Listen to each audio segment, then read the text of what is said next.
You must create a good leadership with the players, which is an accepted leadership, not the leadership by power, not the leadership by status.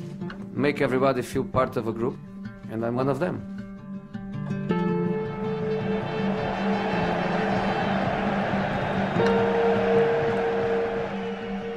Why should one man be able to change the mentality of a whole team? Because he wins. He convinced the player that match by match we were better and better. Now Snyder, back into Milito. Chance for Inter Milan. Milito! Don't forget, English and Italian soccer, they've been competing in European trophies for many, many, many years.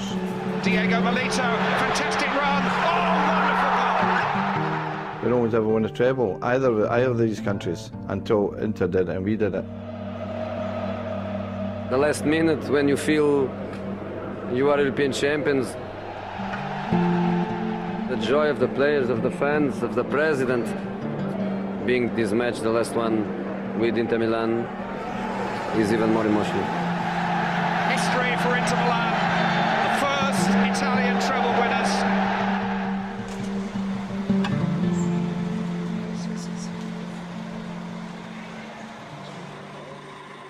What's he doing? This is a man who is no longer acting. I know he knows there's a camera there, but there's something about this that is movingly genuine. His bond with his players is extraordinarily emotional, and it works both ways. They feel a love for him that I've not heard expressed about any other managers. I was crying because I was saying goodbye. Lots of players, the last part of their career, probably with the last chance or one of the last chances to win that competition. It was an incredible night for me, probably one of my best nights in football. I think it's the best way to leave a team and to leave a job is to live that way, win the Champions League and leave. Jose Mourinho was named FIFA Coach of the Year for 2010. UEFA awarded him nothing.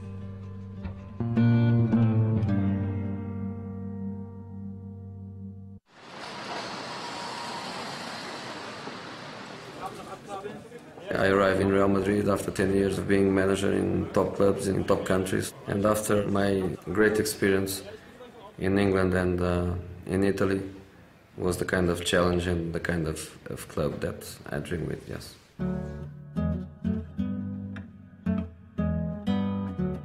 The first thing to be said is it gave him a chance to have a go at Barcelona, to borrow a phrase, to knock them off their perch. They have gone for this galactical thing. It seems to be an important part of how they view their club. I don't think that sits well with Jose. You know, I think he prefers his own work ethic to be the shining light of the club. The objective is not to coach Real Madrid. The objective is to win with Real Madrid. I want my players to think the objective is not to play for Real Madrid. The objective is to win, especially against Barcelona, that is an incredible football team.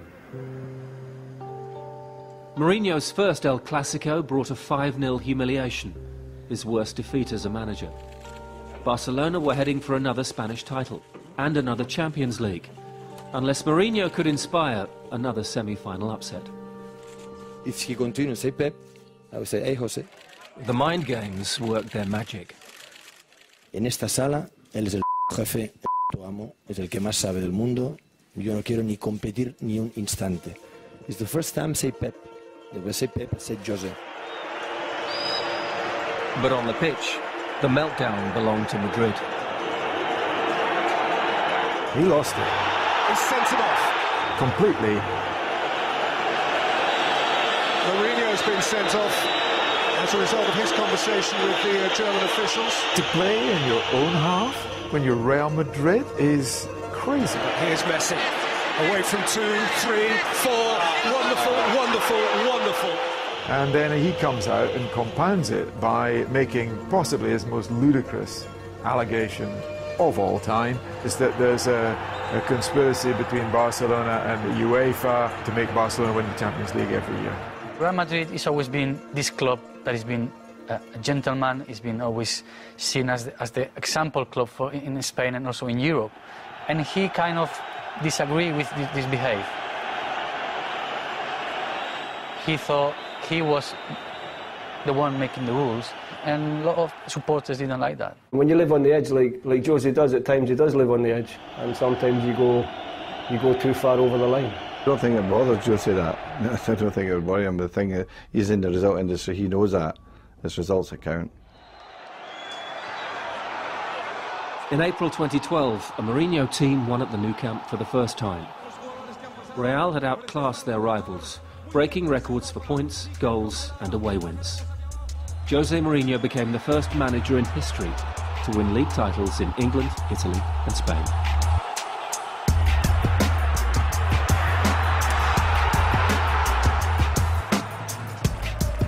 He's basically said, this is our 11, that's your 11, we'll play you at football and see who wins, and it's working much better.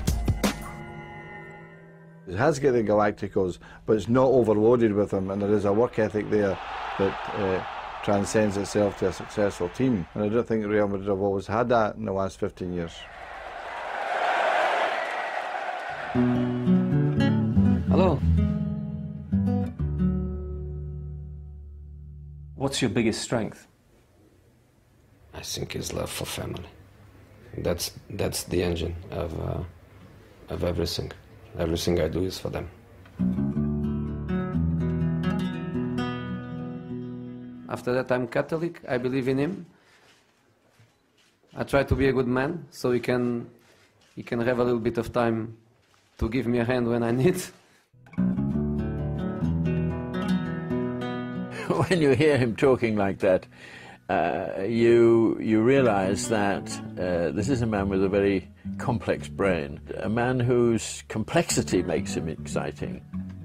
What about the way that the sprinklers came on at the end? Yes, interesting. He's thinking very hard. He never relaxes during these interviews. His eyes are doing these lateral movements. His whole life somehow comes to a peak at these moments. Is Jose Mourinho the manager, as opposed to Jose Mourinho the person? And they are two different people. I never found him arrogant. He came in with a personality, and it was just a personality. I think he's very self-confident. He has a lot of self-belief. Nobody asked me my team. Do you want to know my team tomorrow?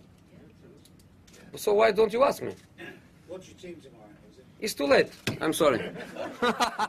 The boasting of Mourinho, I'm the special one, is a kind of joke.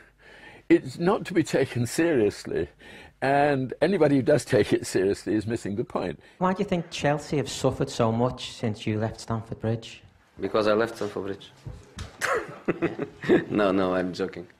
Is the man you share a glass of wine with after the game the same man as the one? No. It's definitely not. There's a definite difference there. I mean, when he comes into my office and he can take a joke against himself. That's what I like about him. You know, I give him a lot of stick. You know, I give him plenty of stick, and he laughs it off. You know, no, he's got a good personality for that kind of thing. If you ask my wife or my kids if I'm the bad guy or the good guy, they will say I'm the #1 guy in the world. I agree. Everything was very, very, very fast for me, but I can cope with that. I don't change because of that success. What keeps you awake at night? Nothing. I sleep perfect.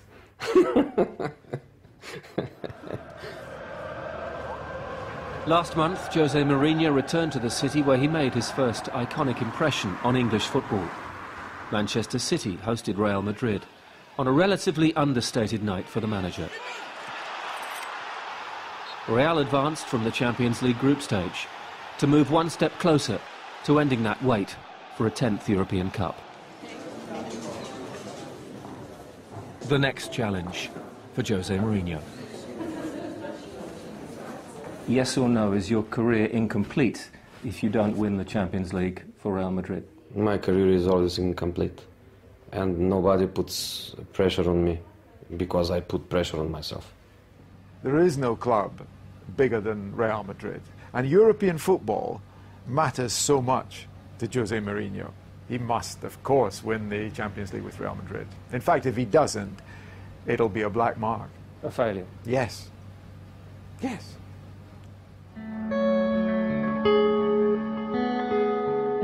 If Jose continues the route that he's taking at this time, he will continue to win. He will continue to win in different countries, and he will continue to win the major competitions in the world.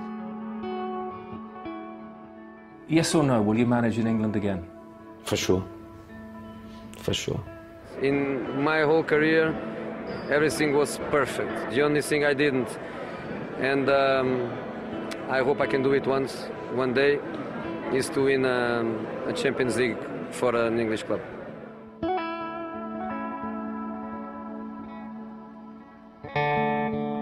He says he will come back to England and manage. Can you imagine him one day managing at this club? He can manage anywhere, absolutely. I'm not going to put any forecasts of what's going to happen at this club. I'll not last forever, that's for sure. And but Jose can manage anywhere, there's no question about that. I'm proud of him, I really am. I see him with great pride. He's climbed up the steps of the ladder and he's on the top notch, and good luck to Jose. You've won 48 trophies, I'll just remind you. Is that all? Jose Mourinho has won 21 trophies, 7 titles, 2 Champions Leagues and 1 UEFA Cup in essentially the best part of a decade. In a decade, it's incredible that. How old is he now? Is he what? He is in his 50th year. 50th year. So he's 20 years behind me. In that 20 years, he could, if he, in the same rate, he's going to add another 42 trophies. At the current rate? Oh, yeah. It's amazing, isn't it? If I stop now my career, I can say, oh yeah, in 10 years I did this, and this. But I want to carry on. I don't wanna stop. Mourinho will just get better and better and better as long as his brain gives out and his ego remains under control. Coaches get better and better. Ferguson's your perfect example. I don't think he'll manage until he's 70 away. He's told us that he wants to go on for another 15 years. 65. Yeah. Well, in that case, he would have 50 odd trophies. He's a greedy bugger. I think he will be extremely driven to win the World Cup for his country, and you know, when that happens, when statistically, you know, he's the best manager that has ever been, then I think he will finally leave the game. That's what he wants to be, remembered as the best ever coach. He's on track for that, isn't he? There's no doubt about that. The point is give everything, and that's what I do in every club, that's what I do every day, and that's what I will do till the end of my career. And because the end of my career is very, very far, I hope God give me strength and health. I'm not afraid to fail, I'm not afraid to lose. I want to be the best tomorrow. After tomorrow is another day. Never look back. Nah. Memories, very nice memories.